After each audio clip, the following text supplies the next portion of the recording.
the ultimate goal of our species is that we have to have children to propagate the species. We're failing at that. Tim Walz, this has gone viral in the last couple of days. Evidently, Tim Walz was on with Gavin Newsom on that podcast that Gavin Newsom does. And he decided to weigh in on masculinity. And he said that the reason why he gets so much criticism from Republicans is because they are intimidated by his masculinity. This is real. Now, to be fair, this was from March, but this is Tim Walz talking about what a man he is. Listen. This notion of toxicity and masculinity needs to be separated. And I think it's been conflated. And I think we're going to have to work on that a little bit. And I think there is a crisis. I think some of us scare them. I think I scare them a little bit why they spend so much time on it. No, I'm serious, because I can fix a truck. They know I'm not bullshit on this. Yeah. I'm not putting this in people's grill. I don't know if my identity is not hunting. My identity is not football coaching. My identity is not, a beard and a truck. This is, again, I've said this before, but I think I wrote it in my book. Tim Walz is a lesbian woman's idea of a man that will appeal to men. And Democrats are aware that they have an issue with male voters, but Buck, they lack the ability to just be normal dudes to such an extent that they end up picking guys like Tim Walz, who they think, we made fun of this for all last year, but they put him in a Carhartt and they put him in boots and they gave him a gun and they had him walk around and they were like, oh, see, this is a normal guy. And he's not a normal guy, because normal guys don't think that dudes with penises should be in women's locker rooms, and they don't believe that women are actually men, and they don't understand even how to talk to men. Well, this is exactly the point, though. To be in good standing with the Democrat Party, you have to. Now, people say, well, what about, like, there are a lot of, masculine, particularly like masculine black men who are Democrats, and they don't talk about the trans issue publicly. They also don't actually pay attention to what Democrats say today. They're sort of vestigial Democrats, because from the 90s and the early 2000s, but not for modern era. My point here is like, like there are a lot of, like, NBA players who I'm sure, like, came out for Kamala and were big, Democrat voters. They're not big on the trans issue, though, right? I mean, you start to break down the Democrat coalition very quickly and see that if you're going to be somebody who is on board with the Democrat agenda in public, you're going to have to take positions that normal masculine men find preposterous, find demeaning, find abhorrent, right? A whole range of things. Like a normal man hears, hey, I think that 12-year-olds should start to get hormones because they come home from school one day and say, I'm not a boy, I'm actually a girl. A normal dad who's like a dad hears that and goes, you're 12 years old. This is insane. What's going on here? The science behind this is completely, the science actually shows it's a horrible idea, but put that aside.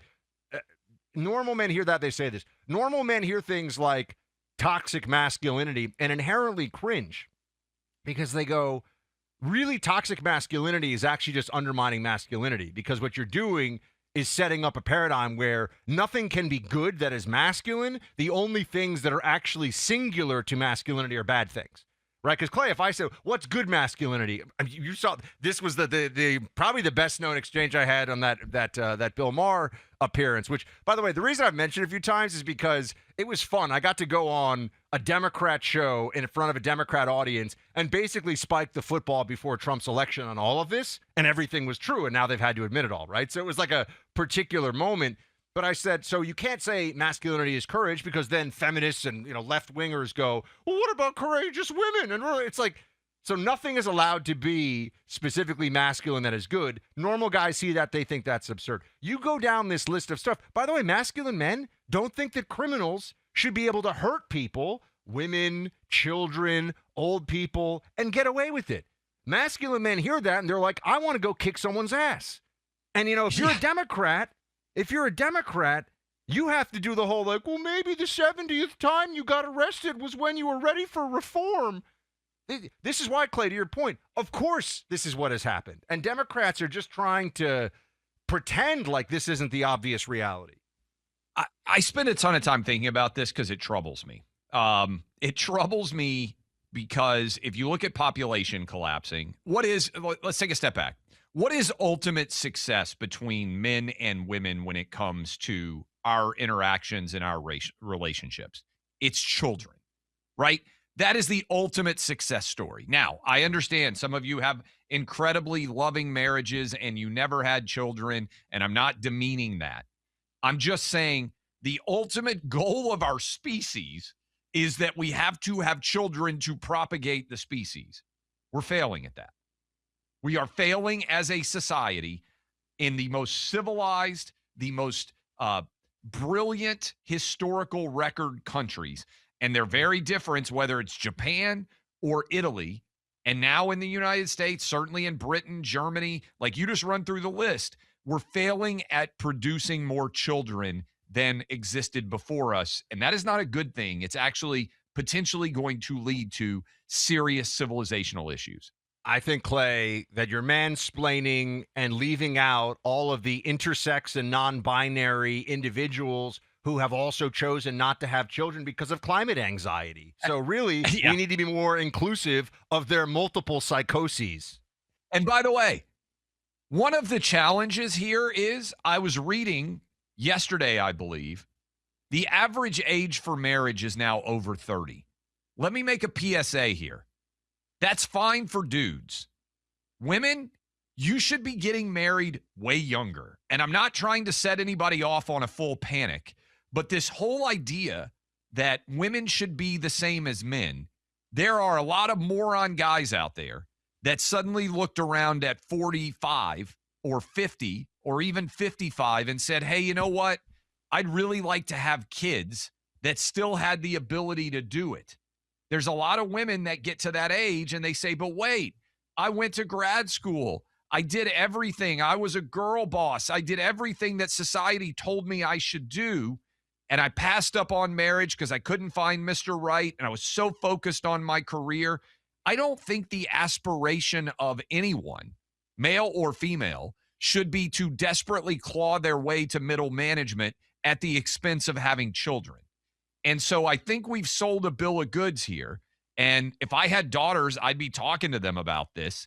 It's actually good to get married in your 20s if you're a girl. It's actually good to have children in your 20s if you are female. Men, we have the luxury of being morons for a long time because of biology. But this idea men are going to get married at 32 or 33 or 45 or 50 or whatever it is.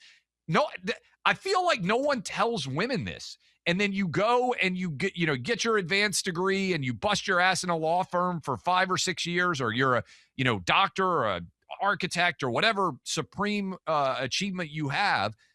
And then you have a great deal of difficulty. They call it after 35, Buck. You know what they call it? A geriatric pregnancy. Yeah, I know.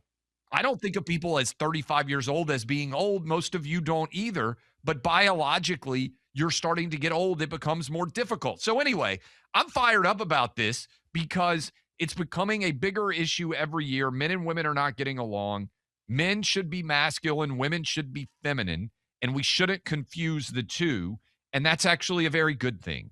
And the fact that Democrats can't get this right, I think culturally is why they've lost men. And I think increasingly women are getting angry at what they see as what they've been sold versus the reality. It ain't that good to be a girl boss and be in middle management when you're 58 years old. I'm telling you, I bet a lot of people end up regretting that choice. Yeah. So anyway, there are differences with the genders. At nighttime duty, Speed calls out for mama. That's his favorite word. He wants his mommy. That's his favorite person in the whole world. That is the person closer to him than any other. And that's the way that it's supposed to be. If something goes crash, bang, whatever in the middle of the night, Dad grabs his Glock 19 and goes to check it out and see what the heck is going on downstairs, right? Gender roles are a good thing in many cases. And this is almost all cases, there's a reason gender roles exist. Pretty much. I mean, there's a whole, anyway, this is a big discussion, but it's just funny that Tim Walz is still, you could tell he's really sore about that thing. He thought his ace up the sleeve was like, got my Carhartt jacket on. I'm gonna go, go shoot some They birds. tried to call him. Remember when they introduced him at the Democrat National Convention? They didn't call him Governor Walz. They called him Coach Walz. So they thought they were going to Friday Night Lights, Eric Taylor him. Everybody was going to come around, and this guy with spirit fingers walking around awkwardly doing leg kicks. Most dudes were not. That's like most guys were thinking. We're not. I mean, I actually respect the jazz hands. Like that was the most interesting thing. That his jazz hands was a level of creativity that I was not expecting. I will take your calls. To be fair to him, by the way, for his age, his leg high kicks were actually fairly impressive. He'd be a great Rockette. Tim Walz doing the can is something that you don't see every day. Business is something that should be meeting consumer expectations. That's very straightforward, right? And your spending power as a consumer is something that you should wield and know that you're putting your support behind a company with every dollar that you spend. Our Pure Talk friends would like to say thank you from the bottom of their hearts for choosing Pure Talk as your cell phone company. Because of you, they have had a record-breaking year. And we love these guys. They're my cell phone company. It says Pure Talk right at the top of my main phone, the phone that I use every day, all the time. And they've been with us since the beginning of the show, which, Clay, I think is going to be 5 years in June, by the way. 100%. That's right. You don't look a day older. A little more gray in your beard. I think I'm aging fast. Other than that, but because of your generosity through their Roundup for Charity program, they've also been able to donate $500,000 to America's Warrior Partnership, a great charity. Your patronage has allowed Pure Talk to donate 1,000 hand-sewn, made-in-America flags to your fellow veterans. And when you choose Pure Talk as your wireless provider, you choose to support American jobs. With the money the big wireless guys throw around on advertising, you're inundated with offers everywhere you look. So, from everyone in the Pure Talk family, thank you for your trust, and God bless America.